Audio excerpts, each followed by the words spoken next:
One of the most exciting things for me is to have this opportunity to share with you the State of Delta Upsilon. I think we can all agree that the past year has been one of challenge for fraternities. If you follow Bloomberg, the Washington Post, if you follow TFM, you know that this past year has probably been the most scrutinized year in the history of fraternities. And so I've had this great pleasure of serving as your executive director for 9 years. And there's been no other year that's been more challenging for fraternities. But the great news is, despite the challenges that we have and the confusion in our industry, Delta Upsilon has had another outstanding year. And all of us have a lot to be proud of for what we're doing to help DU become an interfraternal leader, because we really are helping to change the image of fraternities despite what is happening. And so tonight, we're going to talk about some of those successes. Our average chapter size is 53. And so when you think about those 80 groups, our average is 53. Think about your chapter. You have a pretty good idea where you stand in comparison to all DU chapters.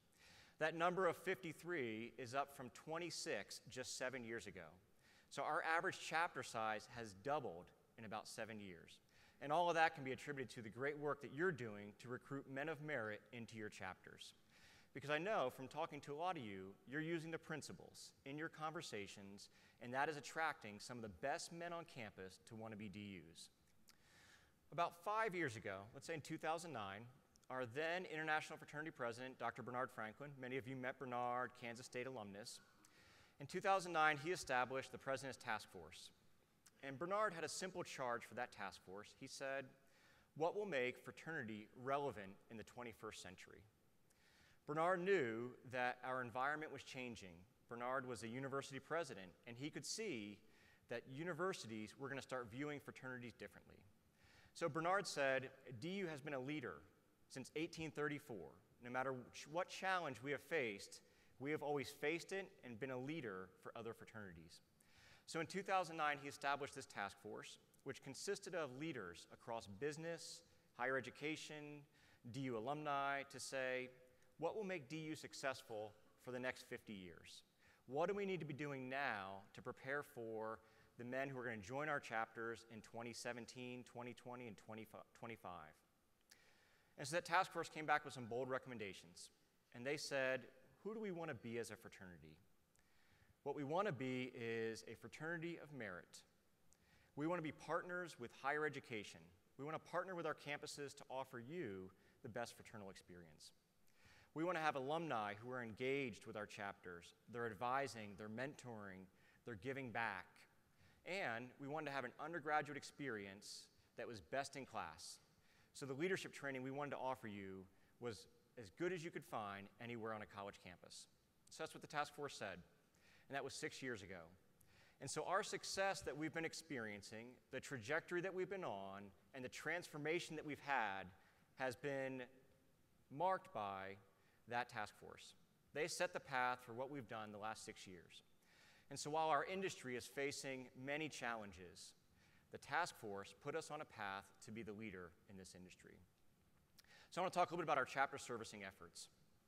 As part of that task force, we said we want to dedicate our resources to helping our chapters become the best on campus. So in the last year, I'm pleased to share that we did more than 111 chapter visits, and we did 17 Building Better Men retreats. Building Better Men retreats are all-day weekend retreats where we come to your chapter and we work on issues you're facing. Think about that. 80 DU groups, and we did 111 chapter visits. Every one of your chapters received a visit last year. And so what we're trying to do is provide you the service you need to be successful, help you face the challenges, help you combat member apathy, and help you lead your chapters to being successful on campus. And that's our commitment to you. So we have 23 fraternity staff here this weekend. If your chapter needs help this year, or there's a problem you want to work on, I'm going to put it on you to come find one of us and say, here's my issue in the chapter. I want our chapter to be better. Will you help us? Because that's what we're here for. We're here to help each and every one of you have the best fraternity experience you can have. So come find us this weekend, and we will help you at some point in the next year. Part of our mission was also to begin to rebrand the fraternity. And so what you'll see here is all of our new program logos for DU educational programs. We revised each one to have a new, contemporary, vibrant look. And so as you're promoting our programs or using them, here are our new logos. And I hope you guys all enjoy them. Our graphic designer did a great job. So hope you enjoy them.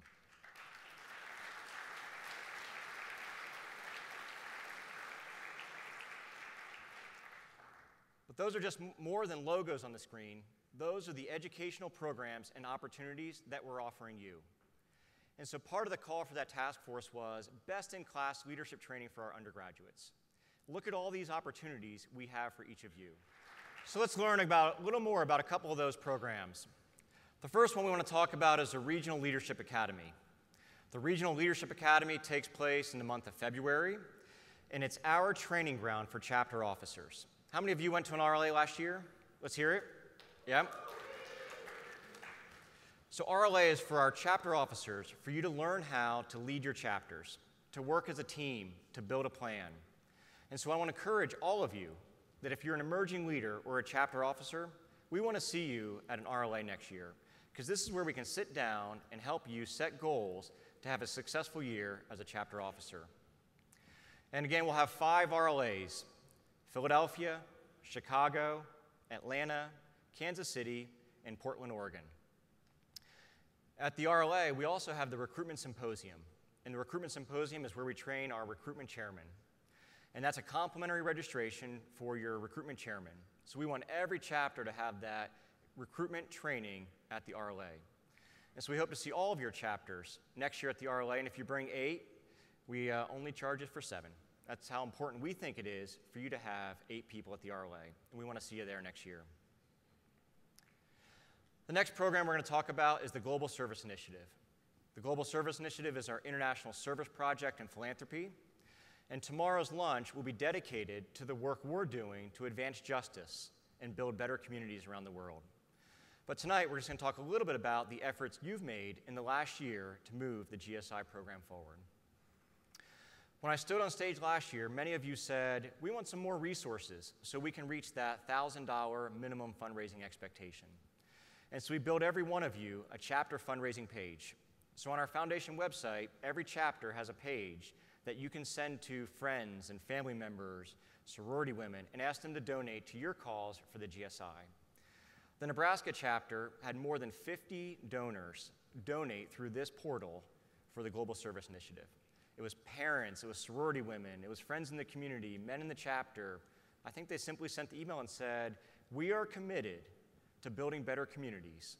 Will you help us do it? And their gifts came through this page. And last year we said we'd provide it, and every chapter has one of these pages. Also on that page is our GSI videos. So if somebody is curious about what is GSI, what happens on our trips, what impact are we making, the videos are right there so you can show the future donors what we're doing and the impact we're making.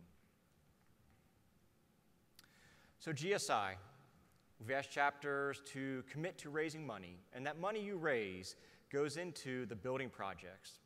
The projects that are changing the lives of people in the United States and the communities of Jamaica. So I'm pleased to announce that we set a fundraising record, and you raised more than $85,000 for the Global Service Initiative, topping last year's record by $15,000. So thank you for impacting people around the world.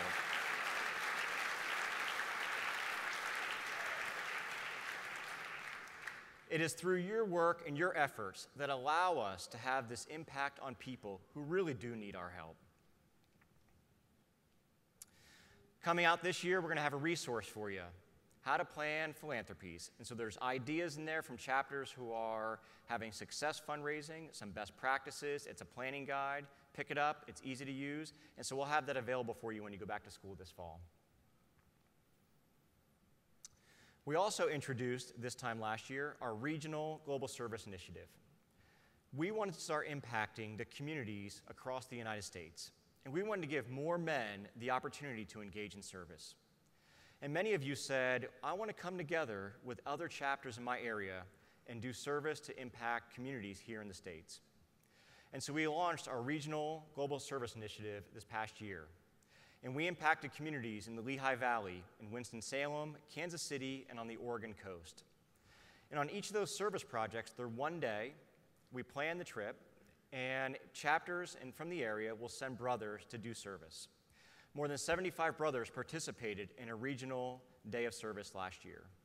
And so we're growing the program to engage more of you in these excellent service opportunities.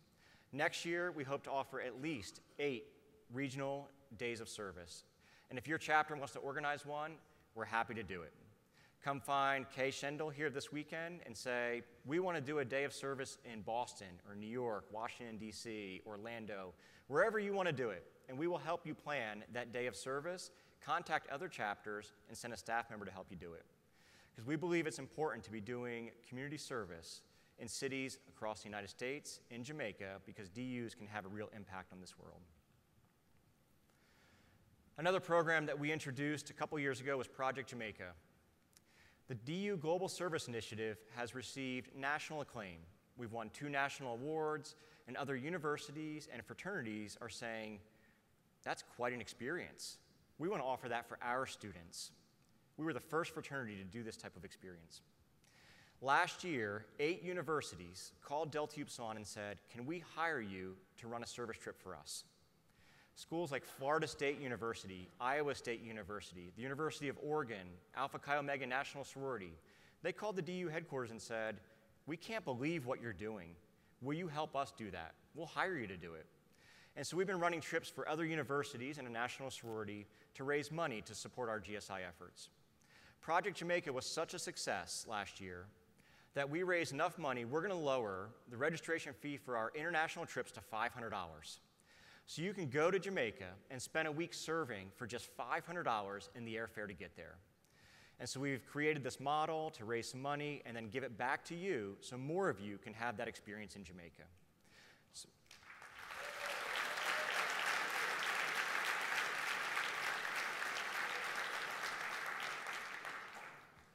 So we have this opportunity with a reduced registration fee. We now have 3 scholarships that are available to all chapters. So we hope to see more of you serving on the Global Service Initiative. And tomorrow afternoon, we'll see the communities firsthand that we impacted and hear from the brothers who went on those trips and how it has helped change their lives and their perspective on this global world. Our investment into the educational programs was because we wanted to offer you best-in-class leadership training. We're pleased to share that last year, more than 2,100 DU brothers participated in one of our educational programs. That's more than half of our membership. And so our goal is to get every one of your members to a program like LI, or a Building Better Men Retreat, or GSI, or RLA. And so I'm hoping this weekend will light a fire in you and inspire you to say, we need to get the guys back home to one of these experiences. Because participating in these experiences are helping us become a better chapter. And so this has been our commitment to you. How can we grow the number of DUs who are receiving these educational experiences? We believe that our programs and the training that we're offering in our programs has really driven DU's membership growth. In the last 7 years, the fraternity has gone from just over 2,200 members on our 80 campuses to this year having 4,204 members at the close of the academic year.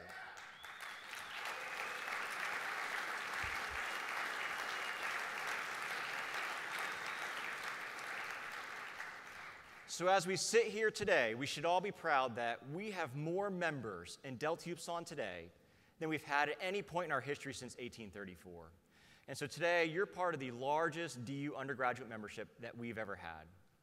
And we hope that this fall will be just as successful in your recruitment efforts.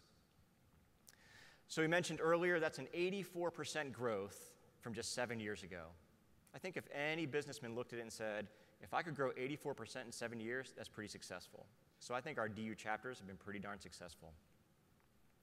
So I want to recognize, and when I call their name, we'll have them stand, our 5 top recruiting chapters last year: Virginia chapter, Oklahoma chapter, Missouri chapter, the Central Florida chapter, and the Indiana chapter. Please stand and receive our congratulations.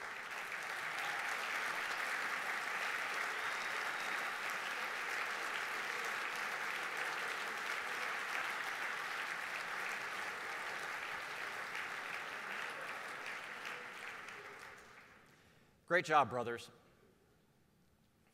We've also strategically added new chapters to the DU roll. And so we set out and said, what type of campus is the best environment for us to add Delta Upsilon? Where can we be successful? What university is going to cultivate our young men to become successful global leaders?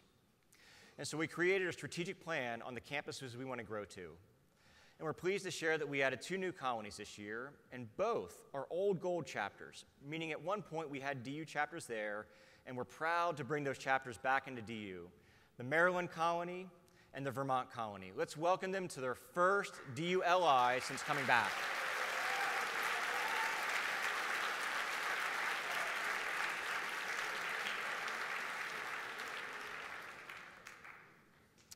We also chartered 3 DU chapters, and Saturday night, they will receive their charter in front of all of you.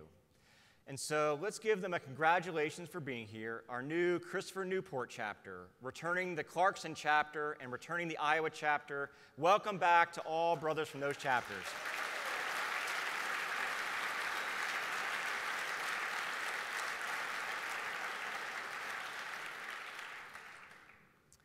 And so if you're curious, where are we going next? Where does the fraternity want to have chapters in the next, we'll say, 3 years?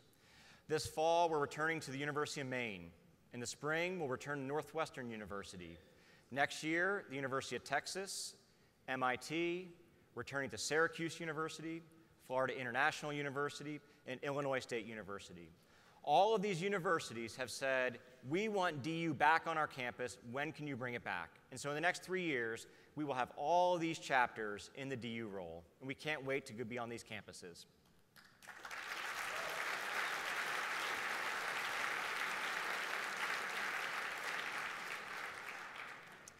So we have these great programs. Our membership is growing. We have a great story to tell. And so people in the industry, higher ed folks are saying, we want DU chapters on our campus because you guys are so successful. And our alumni are taking notice and saying, that is the DU that I experienced. I want to invest in these young men so they have these leadership programs. And so that membership growth is because many alumni are investing in each and every one of you. And so I'm pleased to share that for the 3rd year in a row, we set a record in fundraising for the DU Educational Foundation, raising more than $1.8 million. Thank you to all of our donors that are here. You're making a difference. Thank you to all of you.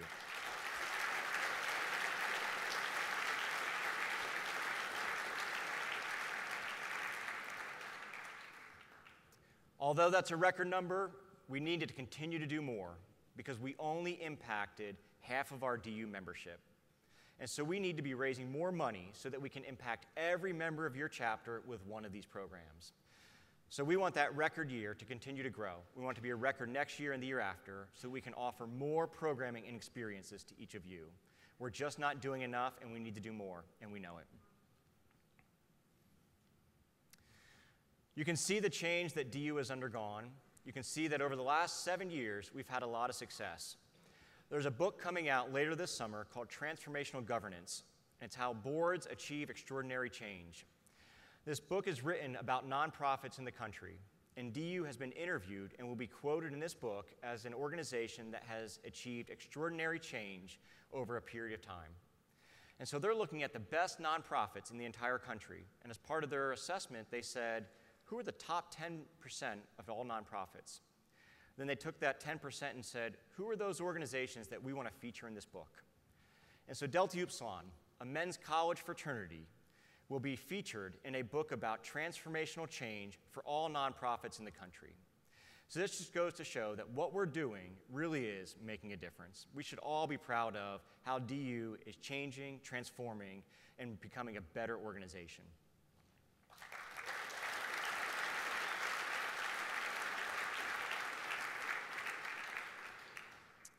How many of you saw this website earlier this year? Some of you?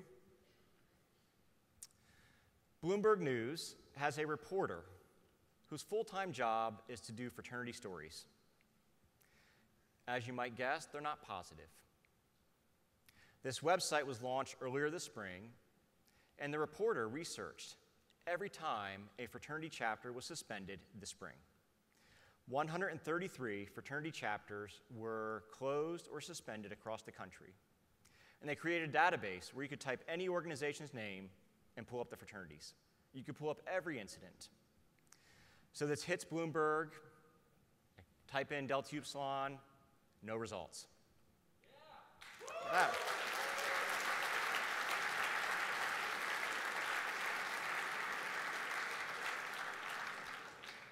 I had more than 30 emails from alumni over the next couple days who said, I just saw that Bloomberg News article, I typed in Delta Upsilon, and I saw no results.